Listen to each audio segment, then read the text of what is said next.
খামারের আপডেটটা সবাইকে দিয়ে রাখি। এখন আজকে ভাবছি যে মোরগগুলা উপরে তুলবো, বাট আজকেই আল্লাহর কি রহমত, বৃষ্টি নামতেছে আজকে, প্রচণ্ড পরিমাণে বাতাস। আমি যে সিস্টেমে করেছি এই সিস্টেমে মোরগগুলা এখানে থাকবে, বাট কী পরিমাণ বাতাস আসতেছে ধরে রাখতে পারতেছে না, প্রচুর বাতাস।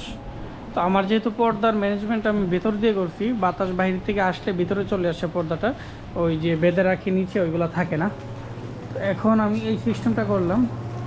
তো এখানে আমি ভাবতেছি আরেকটু শক্তপোক্ত করা দরকার, এবং দড়িগুলোতে এত বড় বড় দিয়েছি না, মাঝখানে আরেকটা দিয়ে দরকার, যেটা মনে হচ্ছে এখনই দিয়ে দেখি প্রচুর বাতাস, এই যে ছিঁড়ে যাবে এরকম মনে হচ্ছে।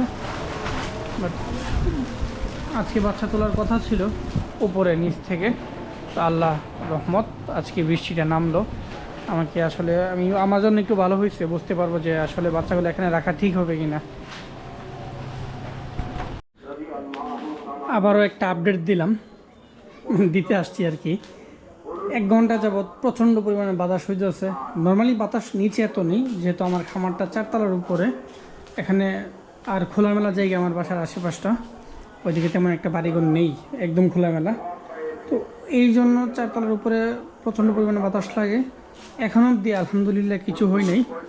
এখন যেই কনফিডেন্স আমি পাইতেছি, যদি আল্লাহ নিজ ইচ্ছে আমারটা কোনো ক্ষতি করতে না চাই, ইনশাল্লাহ কোনো ক্ষতি হবে না। হ্যাঁ, যদিও কথাটা একটু অন্যরকম, তবে আল্লাহ যদি না চাই তাহলে ক্ষতি অবশ্যই হবে না, বাতাস ক্ষতি করতে পারবে না।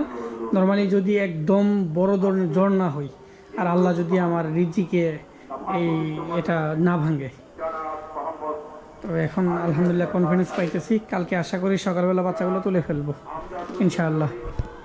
সবাই দোয়া করবেন। কেমন? আসসালামু আলাইকুম।